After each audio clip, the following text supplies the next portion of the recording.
الله ربي والإسلام ديني ومحمدا رسول الله. Nah, di sini pengarang mengatakan bahwa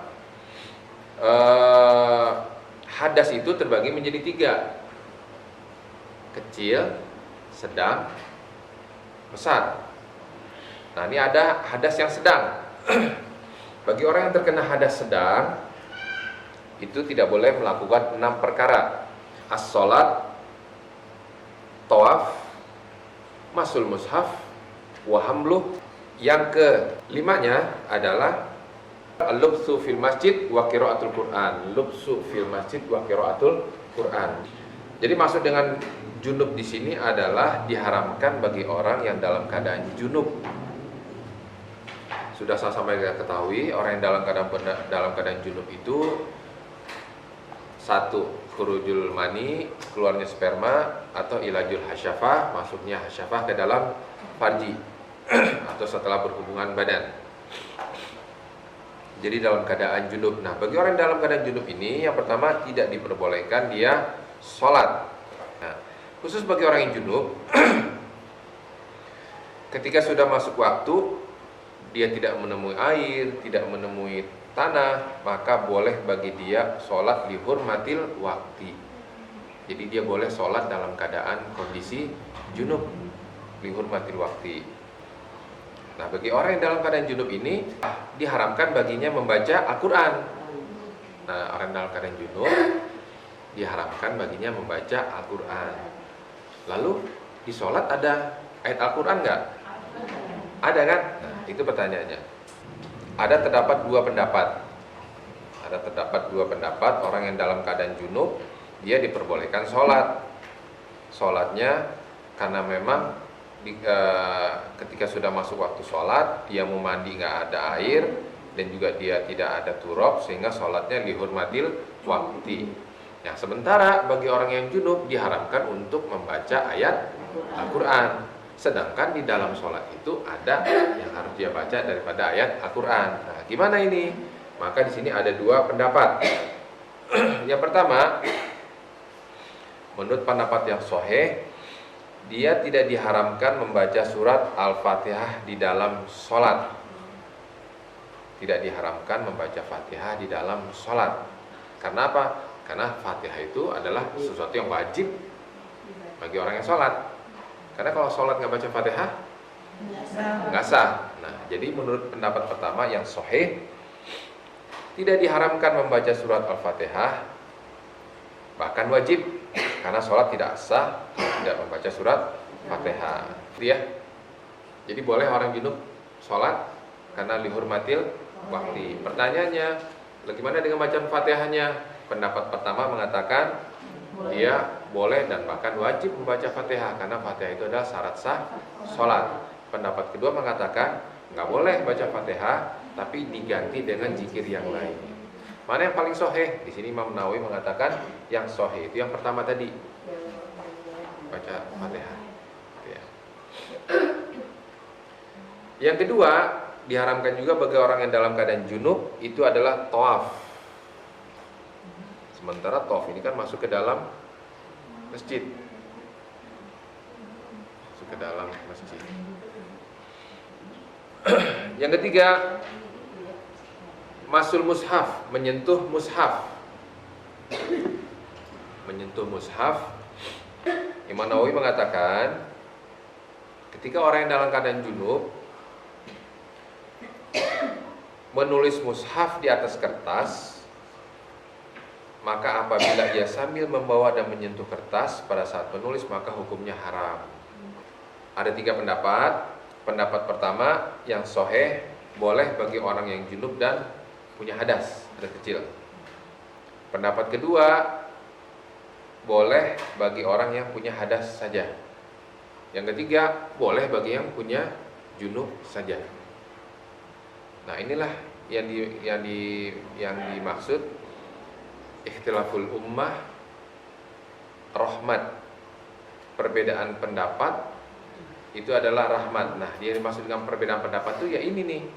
Jadi di dalam mazhab Imam Syafi'i saja ada perbedaan-perbedaan pendapat yang kita boleh memakai salah satu pendapat tersebut. Makanya ikhtilaful ummah rahmah. Perbedaan pendapat di dalam kalangan umatku itu adalah rahmat. Maksudnya ini. Jadi nggak perlu kita lintas mazhab. Di dalam mazhab kita sendiri, mazhab Imam Syafi'i, itu terdapat imam-imam besar. Yang imam-imam besar ini punya pendapat yang berbeda. Satu pendapat imam yang berbeda ini satu sama lain punya dalil yang sama-sama kuat. Dan kita boleh mengikuti pendapat mana yang sesuai dengan kondisi kita. Yang berikutnya, wahamluh, membawa mushaf. Kalau menyentuhnya saja sudah haram, apalagi dengan membawanya, tentu lebih diharamkan lagi. Jadi bagi orang yang dalam keadaan junub, membawa mushaf itu hukumnya haram. Bagaimana kalau ada orang junub gendong anaknya bawa Quran,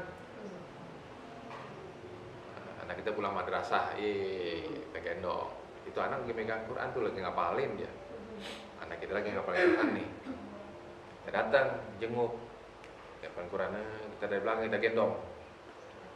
Bagaimana hukumnya? Di sini hukumnya adalah kita tidak memegang mushaf, dari kita menggendong anak tersebut.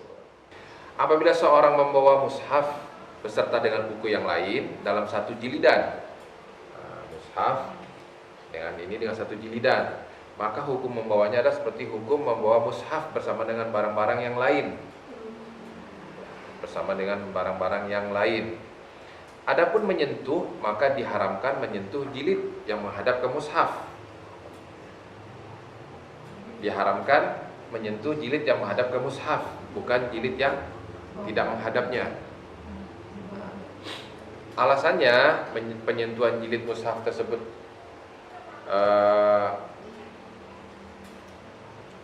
diharamkan. Alasannya diharamkan menyentuh jilid dan mushaf tersebut, padahal kan jilid tersebut ada penghalangnya, ada pembatasnya. Di sini dikatakan bahwa dikaitkan dengan seperti seseorang menyentuh alat kelaminnya pakai penghalang, batal nggak wudunya? Seseorang menyentuh alat kelamin pakai penghalang, batal nggak? Enggak. Kalau megang Quran ada penghalangnya begini, haram nggak?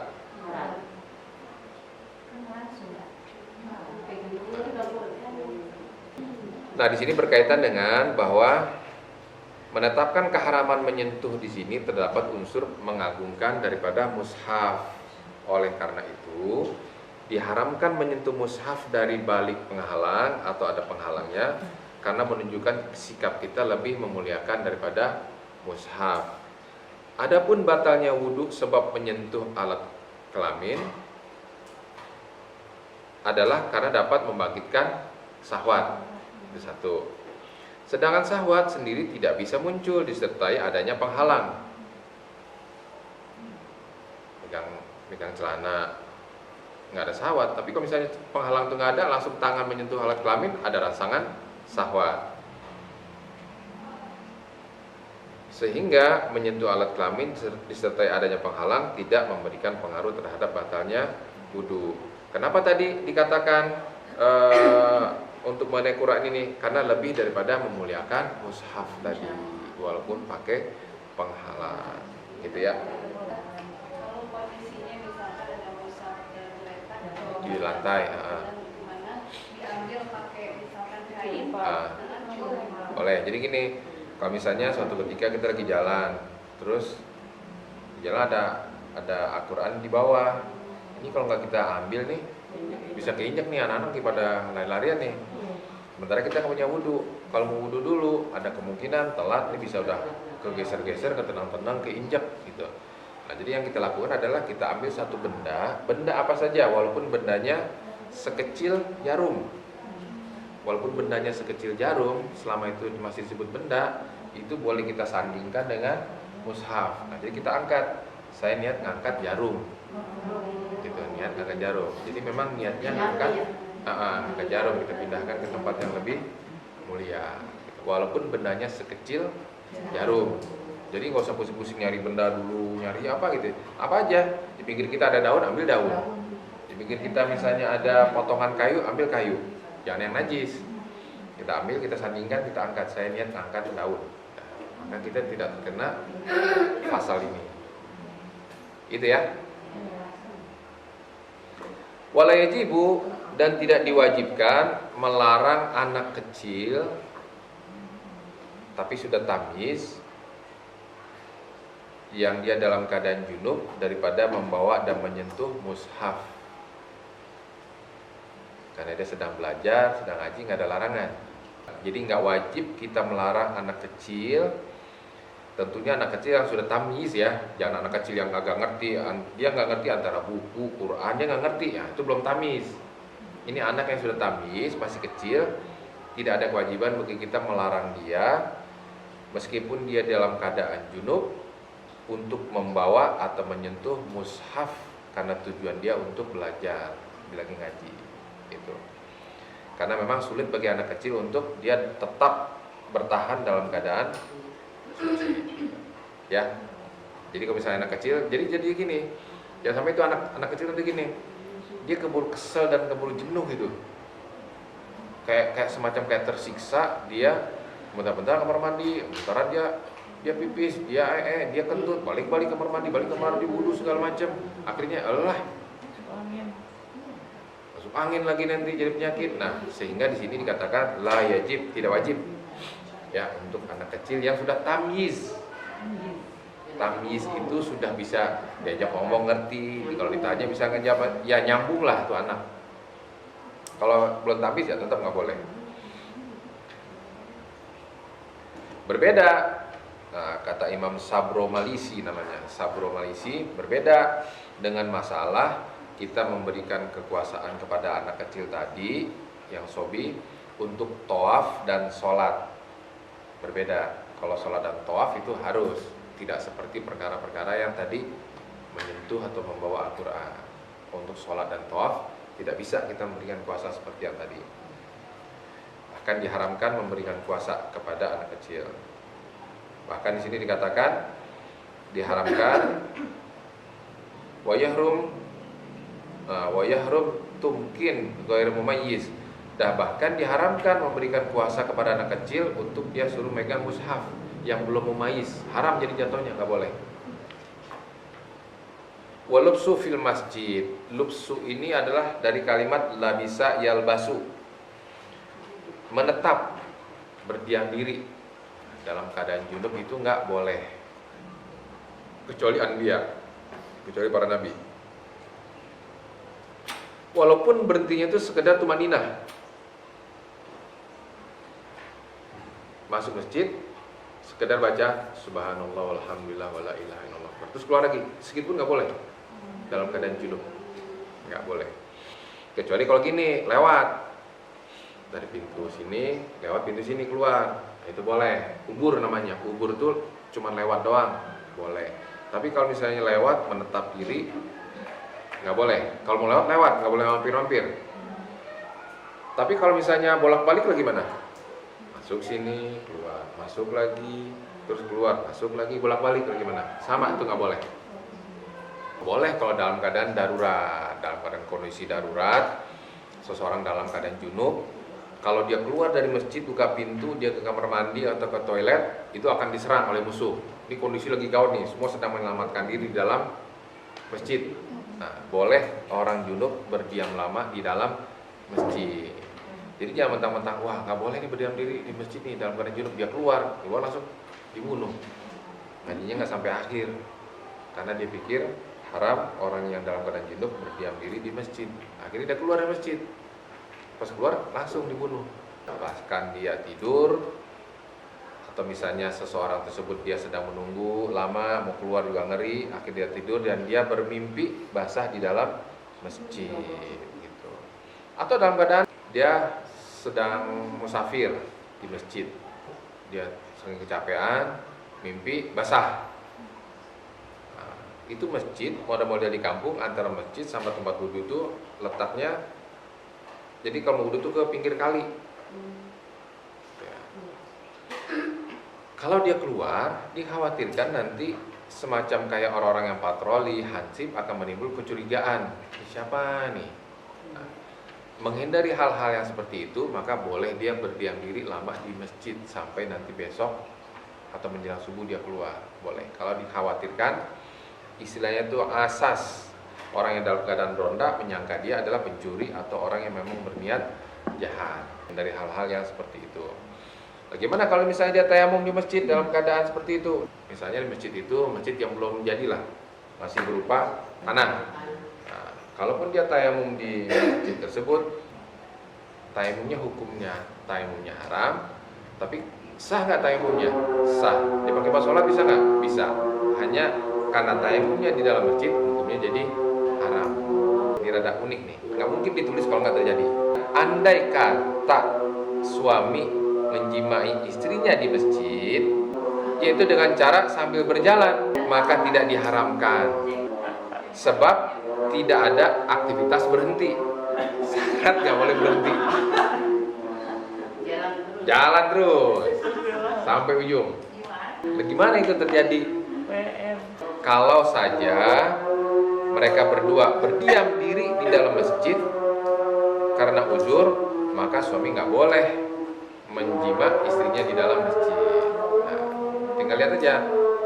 Bisa jalan tanpa berhenti, bisa lanjut. Kalau enggak, jangan. Sebab hukumnya jadi haram. Yang termasuk yang dikategorikan definisi daripada masjid di sini adalah termasuk loteng. Yang kedua, serambi, teras ya. Jendela, tembok, dan bangunan yang ada di bawah masjid. Biasanya kalau di kampung-kampung tuh kalau masjid panggung, nah di bawahnya itu termasuk di bawahnya. Ternyata di kolongnya pun nggak boleh. Nah itu yang termasuk daripada masjid, nggak boleh dipakai atau haram dalam keadaan junub. Nah, kenapa di dalam Islam itu orang yang keadaan junub atau orang yang habis sudah masa suci, habis menstruasi harus segera mandi? Karena otot-otot yang tadi lemah itu harus disegarkan kembali dengan mandi. Kalau dilama-lamakan mandi, itu dikhawatirkan nanti ototnya akan semakin lemah, nggak bagus. Maka dimakruhkan orang yang dalam keadaan junub dia menunda-nunda mandinya. Boleh kalau dalam keadaan darurat, misalnya terlalu dingin misalnya, atau udah kemalaman, nanti bisa rematik.